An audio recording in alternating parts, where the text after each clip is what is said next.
वो एक multi storey building थी। इसके बाहर निकले राउंड प्रोजेक्शन से रॉय इस समय हवा में लटका हुआ हैंगिंग पुलअप्स कर रहा था। उसका शरीर जमीन से 300 फीट ऊपर पूरी तरह से हवा में लटका हुआ था और उसका दिमाग सामने गुमसुम बैठे अयान के बारे में सोच रहा था। कल का दिन अयान पर बहुत भारी गुजरा था जब मैं इसे खुश करने के लिए एक बहुत बड़े अम्यूजमेंट पार्क में ले गया था। झूले, रैंप, वाटर पूल और दूसरे बच्चों के इंटरेस्ट की चीजों से यह अम्यूजमेंट पार्क भरा हुआ है। बच्चों की मौज मस्ती करने वाली हर चीज यहाँ मौजूद है और साथ ही सैकड़ों बच्चों से यह अम्यूजमेंट पार्क गुलजार है। अयान को यहाँ बच्चों के साथ छोड़ देता हूँ, ये भी उनके साथ एंजॉय कर लेगा। लेकिन जल्द ही रॉय को पता चल गया कि उसका सोचना बेकार था। ये तो अभी भी गुमसुम है। मेरे हाथों से जिमी की बेरहम हत्या को देखने के बाद अयान इस हाल में पहुंचा है। डॉक्टर कहते हैं कि अगर अयान को अच्छे और एंजॉयफुल माहौल में रखा जाए तो उसे ठीक किया जा सकता है। इसीलिए मैं इसे यहाँ लाया हूँ। मेरी यही कोशिश है कि मैं अयान को जल्दी से जल्दी ठीक कर लूँ, क्योंकि जितनी जल्दी अयान ठीक होगा उतनी जल्दी मैं उस राज को जान पाऊंगा जो जिमी ने उसे बताया था। सदमे के कारण अयान उसे अपनी जुबान पर नहीं ला रहा है। रॉय ने आगे बढ़कर अयान के सिर पर प्यार से हाथ फेरा और फिर वो सोचने लगा, लेकिन इसका ये सदमा दूर कैसे किया जाए? ये तो हमेशा ही चुपचाप रहता है। ऐसे मस्ती भरे माहौल में भी ये अभी भी गुमसुम है। इसे खुश करने के लिए तो मुझे कुछ करना होगा। मौज मस्ती करता बच्चों का वो झुंड ठीक रहेगा। बच्चे अगर अयान को अपने साथ मिला लें तो हो सकता है उनमें खुल मिलकर अयान भी कुछ एंजॉय करने लग जाए। मैं बच्चों से रिक्वेस्ट करता हूँ कि वो अयान को अपने साथ ले लें। रॉय ने उन बच्चों को अपनी इच्छा बताई तो उनमें से गोलू नाम का एक लड़का बोला, ओके अंकल, हम आपका काम कर देते हैं। थैंक यू बच्चे, तुम उसे अपने साथ लेकर खेलो, तब तक मैं तुम सबके लिए चॉकलेट्स लेकर आता हूँ। फिर रॉय उठकर बच्चों के लिए चॉकलेट्स लेने के लिए अम्यूजमेंट पार्क से बाहर निकल गया, जबकि बच्चों के उस झुंड ने अयान को घेर लिया।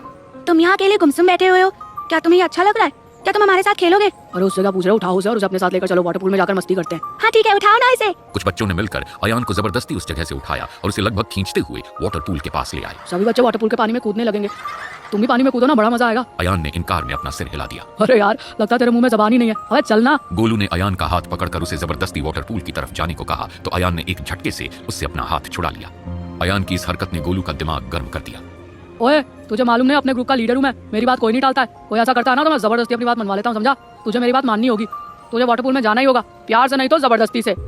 इतना कहकर गोलू ने अयान को एक तेज धक्का दे दिया। उस धक्के से संभलने की कोशिश करता हुआ अयान वाटर पूल में जा गिरा। गोलू को यह अंदाजा था कि दूसरे बच्चों की तरह पानी में अयान भी खूब एंजॉय करेगा, लेकिन हुआ एकदम उल्टा। पानी में गिरते ही अयान जोर जोर से चीखने चिल्लाने लगा। वाटर पूल में मस्ती करते दूसरे बच्चों को अयान की उस चीख पुकार से कोई मतलब नहीं था।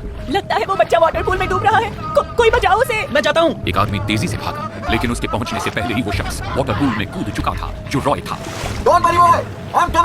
वाटर पूल में पहुंचकर रॉय ने तेजी से चीखते चिल्लाते और घबराए अयान को संभाला और उसे लेकर तुरंत पानी से बाहर निकल आया। अयान अभी भी बुरी तरह से चिल्ला रहा था। Cool Ayaan, cool. अब तुम पानी से बाहर हो।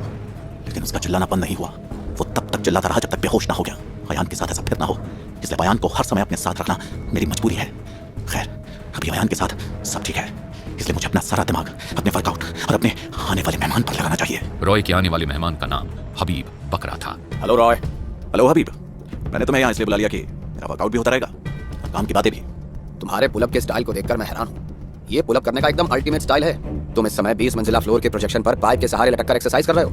मालूम है तुम्हें, अगर बाय चांस वो पाइप तुम्हारे हाथ से छूट गया तो तुम्हारा शरीर कई 100 फीट नीचे सड़क पर जा गिरेगा और सड़क से टकराकर तरबूज की तरह फट जाएगा। मैं जानता हूँ, लेकिन फिर भी मुझे पुलअप करने का ये स्टाइल पसंद है। जानते हो क्यों?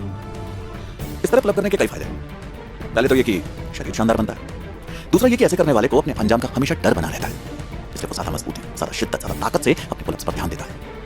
और तीसरा और सबसे जरूरी फायदा, खतरों से खेलने का शौक जिंदा रहता है। बोलते हुए रॉय ने अपने शरीर को तेजी से प्रोजेक्शन के पाइप पर झुलाया और एक लंबी छलांग भरकर छत पर हबीब बकरा के सामने आ खड़ा हुआ। कैसा लगा? फैंटास्टिक। अजीब शौक है तुम्हारे रॉय। खतरे से खेलने का शौक जिंदा रखना जरूरी है हबीब, क्योंकि जिस धंधे में हम हैं उसमें ऐसे शौक के मरने का एक ही मतलब होता है, आदमी का मर जाना। खतरे से खेलने के तुम्हारे इस शौक में गुमसुम सा रहने वाला ये बच्चा कहाँ फिट होता है रॉय? आजकल तुम हर समय से अपने साथ रखते हो। लड़का मेरे एक बड़े मिशन का हिस्सा है, इसलिए हमेशा मेरे साथ रहता है। अब वो टाइम दूर नहीं जब रॉय का नाम अंडरवर्ल्ड की दुनिया के आकाश में सूरज की तरह चमकेगा। और जानते हो ऐसा किस वजह से होगा? इस लड़के की वजह से। एग्जैक्टली। और जब तक ये लड़का मेरे साथ है मुझे कुछ नहीं करना। कुछ नहीं करना मतलब कुछ नहीं करना। जब तुम्हें मेरा काम करना ही नहीं था तो तुमने मुझे अपने पास क्यों बुलाया? तुम्हें यहाँ बुलाना बहुत जरूरी था हबीब, क्योंकि फिलहाल पता नहीं कैसे मगर सिर्फ तुम ही वो एक आदमी हो जो ये जानता है कि रॉय इस समय कहाँ है। फिर इतना जान लिया तो कोई बात नहीं थी। वैसे तुमने बहुत जरूरी काम के लिए मुझसे मिलने की जिद की थी ना, इसलिए भी मैंने तुम्हें यहाँ बुलाया। फिर रॉय ने मुस्कुराकर अपनी आंखें हबीब बकरा की आंखों में डाली। तुम्हें बुलाने की एक वजह और थी माय डियर ब्रदर। मैं तुम्हारी आंखों में आंखें डाल के बात करना चाहता था। ये क्या बात हुई? क्या हुआ मेरी आंखों को? ये दोस्त वाली आंखें नहीं है, इनसे दुश्मनी की बू आ रही है।